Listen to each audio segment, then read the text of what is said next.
बिस्मिल्लाहिर्रहमानिर्रहीम। इमरान खान को कुछ लोगों की तदबीर है कि लंबे अरसे तक जेल में रखा जाए, कैद में रखा जाए।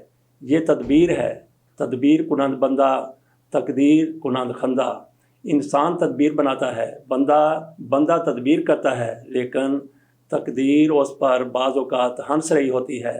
इमरान खान को जेल में रखने की तदबीर हो रही है, लेकिन आज एक इम्कान है कि इमरान खान की जेल से रिहाई हो जाएगी। आज नहीं तो फिर कल हो जाएगी। आज जस्टिस आमिर फ़ारूक साहब के सामने तोशा खाना के हवाले से जो इमरान खान को सज़ा हुई थी वो केस है।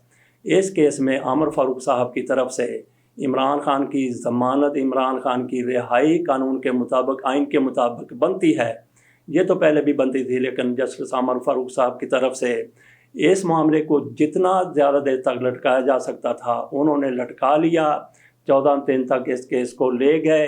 तो आज इम्कान है कि जस्टिस आमिर फ़ारूक साहब, अगर उनके अंदर आइन, कानून और ज़मीर का एहसास उजागर हो गया है, तो आज फिर इमरान खान की रिहाई हो सकती है, इमरान खान की ज़मानत हो सकती है। अगर जस्टिस आमिर फ़ारूक साहब आज भी पहले की तरह ही लतोलेल करते हैं और पूरी रात हो सकता है कि उनकी तरफ से वो मोशगाफियाँ तलाश की गई हों कि इमरान खान मज़ीद जेल में रहें और उनकी ज़मानत ना हो सके, तो ये अलग बात है। फिर मामला कल सुप्रीम कोर्ट में जाना है। सुप्रीम कोर्ट में भी जस्टिस आमिर फ़ारूक साहब के फ़ैसले के हवाले से केस है। इन्होंने 3 मरतबा एक ही केस एक ही जज के पास, हुमायूं दिलावर के पास भेज दिया था। ये केस काबिल समाअत है या नहीं है। एक बार उन्होंने रिजेक्ट किया, दूसरी बार किया, तीसरी बार भी कर दिया। तो ये मामला लेकर पीटीआई वाले सुप्रीम कोर्ट में गए हैं। सुप्रीम कोर्ट अगर ये समझेगी कि जस्टिस आमिर फ़ारूक साहब का ये फ़ैसला गलत था, तो सारी की सारी कार्रवाई, सारे का सारा मामला, सारे का सारा केस लिपट जाएगा, दोबारा से शुरू होगा और इमरान खान को ये बहुत बड़ा रिलीफ मिलेगा, क्योंकि मामला ज़ीरो से शुरू होना है। बात हमने की कि अगर इमरान खान की आज नहीं तो कल रिहाई हो जाएगी। साथ हमने बात ये भी की कि तदबीर कुनंद बंदा, तकदीर कुनंद खंदा। तो देखते हैं फिर तकदीर ऊपर क्या फैसले कर रही है और तदबीर क्या की गई थी। अब बात कर लेते हैं सदर अलवी और उनके सेक्रेटरी वक़ार अहमद के तनाज़े की। सदर साहब की तरफ से ये कहा गया था कि ऑफिशियल सीक्रेट एक्ट और आर्मी एक्ट पर मैंने दस्तखत नहीं किए, वो कानून नहीं बना। इस पर बड़ी ज़्यादा ले दे हुई। उनकी तरफ से ये कहा गया कि मेरे अमले की तरफ से और मेरे ऑफिस की तरफ से मेरे साथ गलत बयानी की गई है और उसके साथ इन्होंने अपने सेक्रेटरी का तबादला करने की हदायत भी जारी कर दी। उनके सेक्रेटरी की तरफ से कहा गया है बिल अब भी प्रेसिडेंट चैम्बर में मौजूद है। उनकी तरफ से अपने तबादला करने पर सदर को एक ख़त लिखा गया जिसमें उन्होंने वजाहत की। क्या वो वजाहत करते हैं वो आपके सामने रखते हैं। वक़ार अहमद साहब की तरफ से अपने ख़त में कहा गया कि इंक्वायरी कराएं, मुझे गलत सुबकदोश किया गया है, तासर दिया गया कि किसी बेज़ाब्तगी में मुलव्वस हूँ, हल्फिया बयान देने को तैयार हूँ, बिलों की तौसीक की ना वापस की है। पाकिस्तान आर्मी तरमीमी बिल की फ़ाइल्स अब भी सदारती चैम्बर में मौजूद हैं। ये सेक्रेटरी वक़ार अहमद साहब की तरफ से कहा गया कि अब भी फ़ाइल चैम्बर में मौजूद हैं, लेकिन उनको किस तरीके से झूठा करार दिया और झूठा किसने करार दिया। ये अटॉर्नी जनरल साहब की तरफ से इनको झूठा करार दिया गया सेक्रेटरी साहब को। वो किस तरह से क़य्यूम सिद्दीकी ने यह खबर दी है और जंग में ये खबर शाया हुई है। सदर के वापस भेजे गए बिल्स पीएम हाउस को मिल गए। अटॉर्नी जनरल लफाफे में मौजूद बिल पर ना तो सदर के दस्तखत थे और ना ही कोई कवरिंग लेटर मौजूद था। मंसूर आवान अटॉर्नी जनरल साहब कहते हैं कि बिल हमें मौसूल हो गए हैं। कल भी अगर बिल मौसूल हुए तो वक़ार अहमद साहब का बयान एक रोज़ कबल का है, तो वो किस तरह से कह रहे हैं कि चैम्बर में बिल मौजूद हैं, जबकि बिल वज़ीर-ए-आज़म हाउस को कई दिन पहले मौसूल हो चुके थे। और फिर हुमारा अहमद को सदर की तरफ से अपना सेक्रेटरी नामजद करने की सिफारिश की गई थी। तो ये अब ये पता चला है कि उनको भी सदर का सेक्रेटरी नहीं बनाया जा रहा। उनकी तरफ से इनकार किया गया है, जबकि इलेक्शन कमीशन के पास ये इख्तियार है कि ऐसी सूरत हाल में जब इंतखाबात होने वाले हों उसकी मंजूरी के बगैर कोई भी तकर्रर और तबादला नहीं हो सकता। गोया सदर साहब की तरफ से हुमैरा अहमद को जो सेक्रेटरी बनाने की हदायत की गई थी उस पर अमल नहीं हो सका। कुछ खबरें पहले चल रही थी, आज भी चल रही हैं कि पाकिस्तान में मार्शल लॉ लगने का ख़तरा बढ़ गया है। तो नाजरीन, पाकिस्तान में मार्शल लॉ लगने का सवाल ही पैदा नहीं होता।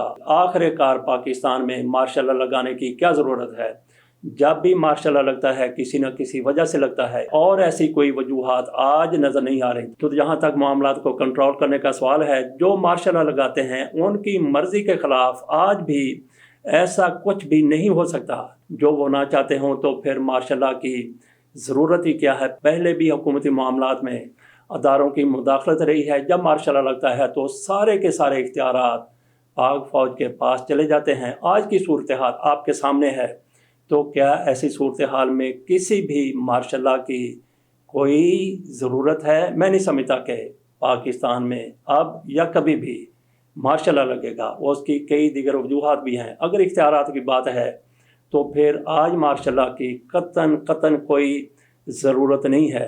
तो बाकी मियां नवाज शरीफ साहब और शहबाज शरीफ साहब की लंदन में मुलाकात हुई है। ये कहा गया है कि तारक फातमी साहब एक बार फिर वहाँ पे लंदन में मुतहरक हो गए हैं। ये वही साहब हैं जिनका डॉन लीग में बड़ा हाथ था। इनकी तरफ से अब ये कहा गया है कि जनरल बाजवा ने इल्ज़ाम लगाया था कि डॉन लीग साजिश है, लेकिन उसके बाद जनरल बाजवा ने ये बयान वापस ले लिया था। तो गोया जनरल बाजवा साहब की तरफ से इल्ज़ाम लगाया गया कि डॉन लीग साजिश है, तो वो साजिश थी। जब उन्होंने कह दिया कि साजिश नहीं है तो वो साजिश नहीं रही।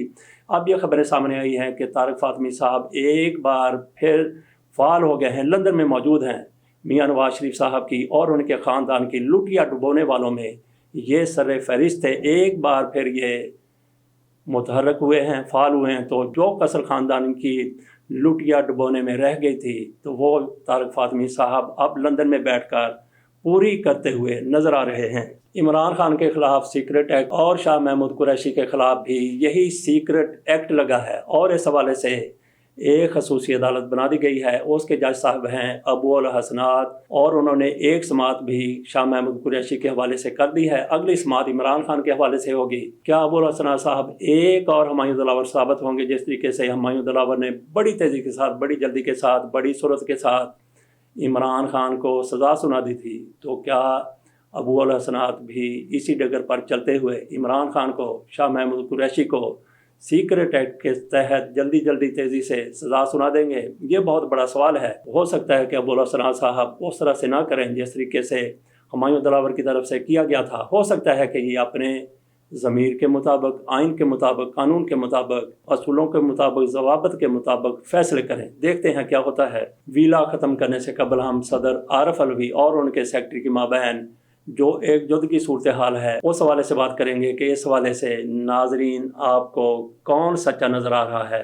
मैं तो समझता हूँ कि सदर आरिफ अलवी अपनी जगह पर बिल्कुल दुरुस्त हैं, बिल्कुल सही हैं। उन्होंने जो कुछ भी किया आइन और कानून के मुताबिक किया। अंदाज़ा करना कि हमारे वज़ीर कानून वो कितने ज़्यादा क्वालिफाइड हैं। उनकी तरफ से कहा गया कि सदर के पास ये बिल गया था, 10 दिन तक उन्होंने दस्तखत नहीं किए तो वो बिल कानून बन गया। ये वज़ीर कानून साहब कह रहे हैं, निगरान वज़ीर कानून कह रहे हैं। जब उनको अकल आई, जब समझाया गया कि ऐसा नहीं है, तो फिर उनकी तरफ से जो ट्वीट जारी किया गया था वजारत की तरफ से, वो सारे का सारा डिलीट कर दिया गया। इससे अंदाज़ा कर लें इस मामले में सच्चा कौन है, सदर आरिफ अलवी सच्चे हैं या फिर इस हवाले से अगली कार्रवाई करने वाले सच्चे हैं। और फिर ये भी देख लें कि आइनी माहिरीन की, कानूनी माहिरीन की ये मुतफ़िका राय है कि कानून मुतनाज़ हो गया है। इसके बावजूद उसका गज़ट नोटिफिकेशन जारी कर दिया गया।